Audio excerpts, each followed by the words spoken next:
तर बघा, तुम्ही थंबनेल बघितला असेल, एस एन स्टडी महाराष्ट्र या चॅनलवर सर्वांचं स्वागत आहे। तर बघा, मुख्यमंत्री माझी लाडकी बहीण योजना खात्यामध्ये 3,000 रुपये येण्यास सुरुवात झालेली आहे आणि ज्यांच्या खात्यामध्ये पैसे आलेले नाहीत त्यांच्यासाठीही मी सांगणार आहे का पैसे आले नाहीत तुमच्या खात्यामध्ये आणि येण्यासाठी काय केलं पाहिजे हे तुम्हाला डिटेल्समध्ये या व्हिडिओच्या माध्यमातून सांगणार आहे।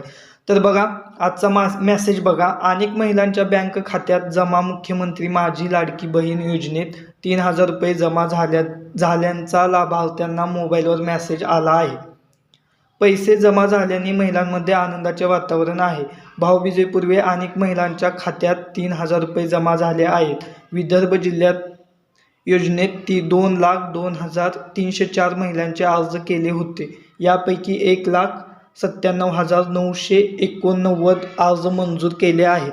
तर बघा, ही तुम्ही आजचा मेसेज बघितला असेल तर बघा, साईटला तुम्ही बघू पण शकता की याच्यामध्ये क्रेडिट पण झालेले तुम्हाला मेसेज दिला आहे। 3,000 रुपये क्रेडिट झालेले 14 तारखेला। तर बघा, बँकेनुसार सर्व खात्यामध्ये पैसेही येणार आहेत 3,000 रुपये आणि ज्यांच्या खात्यामध्ये पैसे आले नाहीत त्यांचेही प्रोसेस चालू आहे।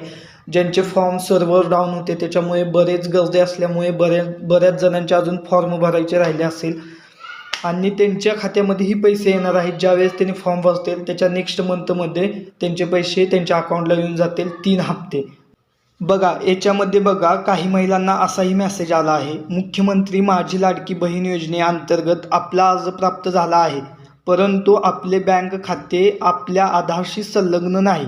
म्हणजे तुमचं जे अकाउंट आहे बँकेचं, ज्या बँकेचं तुमचं अकाउंट आहे त्या बँकेमध्ये जायचं, जिथं तुमची शाखा आहे त्या बँकेमध्ये जायचं, तुमचं आधार कार्ड, मोबाईल नंबर आणि जे पासबुक आहे ते पासबुक घेऊन जायचं आणि त्यांच्या सगळ्यांच्या झेरॉक्स काढायच्या। तिथे एक फॉर्म भेटतो, तो फॉर्म फिल करायचा। आधार कार्ड लिंकसाठी तो फॉर्म आहे, जेणेकरून तुमचं आधार कार्ड हे बँकेला लिंक केलं जातं त्या फॉर्मनुसार। तो फॉर्म भरायचा आणि लिंक झाल्यानंतर 2-3 दिवसात लिंक होतं, ते लिंक झाल्यानंतर मग तुमच्या अकाउंटमध्ये पैसे येतील, काही प्रॉब्लेम नाही। बऱ्याच महिलांना असाही मेसेज आला आहे।